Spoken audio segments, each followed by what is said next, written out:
Labadiena, esu Arūnas Šuminas, Vilniaus universiteto Teisės fakulteto lektorius. Šiandieną kalbėsime, kaip teisėtai ir teisingai nutraukti darbo sutartį darbuotojo iniciatyva. Lietuvos konstitucijoje yra įtvirtinta ir garantuojama, kad kiekvienas žmogus turi teisę laisvai pasirinkti darbą ar verslą, garantuojamas teisingas apmokėjimas už darbą, taip pat darbuotojui garantuojama teisė į saugias ir sveikas darbo sąlygas. Lietuvoje privalomas arba priverčiamas darbas yra draudžiamas. Gyvenime kartais susiklosto aplinkybių, kai darbuotojas nusprendžia nutraukti darbo sutartį savo paties iniciatyvą. Darbo kodeksas numato tokią galimybę nutraukti dviems pagrindais, kai nėra svarbių priežasčių, ir nutraukti darbo sutartį darbuotojo iniciatyva, kai yra svarbių priežasčių. Nutraukiant darbo sutartį darbuotojo iniciatyva be svarbių priežasčių, darbuotojas privalo rašytiniu pareiškimu informuoti darbdavį apie tai, kad jis ketina nutraukti darbo sutartį. Rašytinėme prašyme jis neprivalo nurodyti kažkokių aplinkybių arba priežasčių, dėl kurio jis ketina tai padaryti. Darbuotojas privalo darbdavį įspėti ne vėliau kaip prieš 20 kalendorinių dienų. Teisybės dėlei reikia pasakyti, kad praktikoje pasitaiko atveju, kad pateikęs prašymą apie darbo sutarties nutraukimą darbuotojo iniciatyva, darbuotojas nusprendžia neiti į darbą. Tai nėra teisingas ir teisėtas, mano manymu, pasirinkimas, nes tokiu atveju darbdavys gali nutraukti darbo sutartį ne šiuo pagrindu, o dėl to, kad darbuotojas neatvyko įspėjimo laiku visą darbo dieną arba visą darbo pamainą į darbą, ir tai galima laikyti šiurkščiu darbo pareigų pažeidimu ir nutraukti darbo sutartį dėl darbuotojo darbo pareigų pažeidimo. Ar darbuotojas turi teisę persvarstyti savo pateiktą pareiškimą darbdaviui dėl darbo sutarties nutraukimo? Taip, darbuotojas turi teisę persigalvoti per 3 dienas ir atšaukti savo prašymą. Kitais atvejais atšaukti savo pareiškimą darbuotojas gali tik tuomet, jeigu su tuo atšaukimu darbdavys sutinka. Tačiau jeigu darbo sutartis yra jau nutraukta, tai darbuotojas atšaukti savo pareiškimo dėl darbo sutarties nutraukimo darbuotojo iniciatyva jau neturi teisės. Darbdavys gali sutikti, kad darbuotojas nutrauktų darbo sutartį darbuotojo iniciatyva be svarbių priežasčių ir ne laukti 20 kalendorinių dienų, o tą terminą sutrumpinti. Suėjus terminui, darbo sutartis privalo būti nutraukta, darbo sutarties nutraukimas įforminimas, darbdavys privalo atsiskaityti su atleidžiamuoju darbuotoju iš darbo pilnai.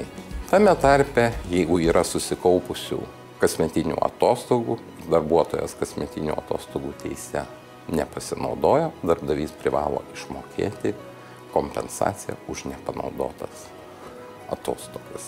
Darbuotojas turi teisę pasinaudoti teisę nutraukti darbo sutartį ir esant svarbioms priežastims. Tuomet darbdavį darbuotojas turi įspėti raštu ne vėliau kaip prieš 5 darbo dienas. Kokios tos svarbios priežastys nutraukti darbo sutartį darbuotojo iniciatyva? Tų priežasčių sąrašas yra baigtinis ir jis nustatytas darbo kodekse. Viena iš priežasčių nutraukti darbo sutartį yra ta aplinkybė, kad darbuotojui prastova tęsiasi daugiau kaip mėnesį iš eilės arba tęsiasi 45 kalendorinės dienas per paskutinius 12 mėnesių. Kita svarbi priežastis laikoma tai, kad darbdavys 2 mėnesius iš eilės nemoka viso jam priklausančio darbo užmokesčio arba pažeidinėja savo pareigas nustatytas darbo sutartimi arba teisės aktais susijusias su darbuotojo sauga ir sveikata. Kita svarbi priežastis nutraukti darbo sutartį darbuotojo iniciatyva dėl svarbių priežasčių gali būti ta, kad dėl ligos ar negalios darbuotojas negali vykdyti savo darbo funkcijų nustatytų darbo sutartyje arba kai turi prižiūrėti arba slaugyti savo šeimos narius dėl ligos. Tai yra slaugyti sutuoktinį, tėvą, motiną, vaiką arba tuomet, kai kartu su juo gyvenantis asmuo gyvena su juo ir jis turi prižiūrėti jį ir tai patvirtina atitinkami įrodymai. Paskutinė svarbi priežastis yra ta, kai darbuotojui sueina tam tikras amžius ir jis įgyja teisę į visą socialinio draudimo senatvės pensiją. Kreipiantis į darbdavį ir įspėjant darbdavį prieš 5 darbo dienas nutraukti darbo sutartį darbuotojo iniciatyva dėl svarbių priežasčių, darbuotojas turi pateikti įrodymus, kad tos svarbios priežastys egzistuoja. Pavyzdžiui, susirgus trumpalaikę ligą, tai nereiškia savaime, kad darbuotojas įgyja teisę nutraukti darbo sutartį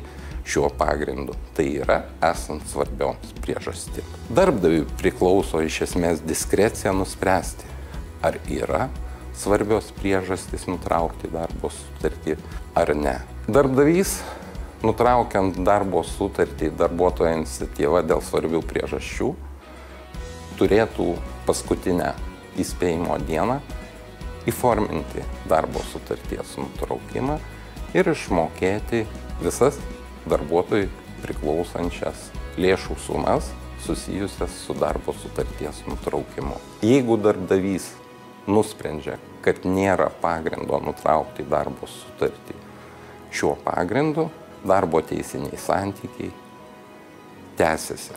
Tuomet darbuotojas turi teisę inicijuoti darbo ginčą, kreipdamasis į darbo ginčus nagrinėjančią instituciją arba į darbdavį su rašytiniu prašymu nutraukti darbo sutartį darbuotojo iniciatyva, kai nėra svarbių priežasčių. Ačiū už dėmesį, sėkmės.